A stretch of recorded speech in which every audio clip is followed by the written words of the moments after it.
आणि mostly relationship मध्ये जास्त काय मॅटर करतं की आपले एफर्ट्स खरंच खूप मॅटर करतात रे. म्हणजे आता खूप लोक बोलतात की अरे हा मला तो ना वेळ नाही देत आहेत, त्याचे एफर्ट्स कमी पडतात.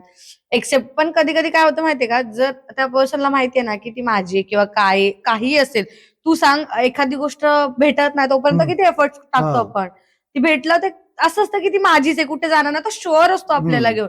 तर मुलींना काय वाटतं माहितीये का की त्याला आता काय दुसरं काय, त्याला आता त्याने तेवढं एफर्ट्स टाकले, मी असेपर्यंत भेटेपर्यंत परत नाही अरे तो तुला शुअर आहे आता की तू कुठे जाणार नाहीयेस. तर मला असं वाटतं की ते मुलींनी समजून घ्या. तिथे तुम्ही ते बोलता की तू एफर्ट, त्याला एकदा तू भेटलीस, तू त्याच्या करिअरकडे लक्ष देणार, कारण त्याला तुझ्यासोबत फ्युचर काढायचंय. मग तो त्याचं करिअर फिक्स करणार, सगळं फिक्स करणार. तिथे तो तुला वेळ पण देतोय. त्याच्यात पण तुझी अपेक्षा की त्याने मी हे एक्सेप्ट करते की मुलं कधी-कधी खरंच मुलीकडून एफर्ट्स असतात तर त्याने द्यावं असं वाटतं मुलीला. तर मी हे बोलेल की जर तुमची कधी-कधी अपेक्षा असते ना, मुलीने असं करावं, तिने हे करावं, तर मग तिची अपेक्षा असते की जर ती तुमच्यात 100% देतेय ना, तर तुम्ही पण 100% द्या.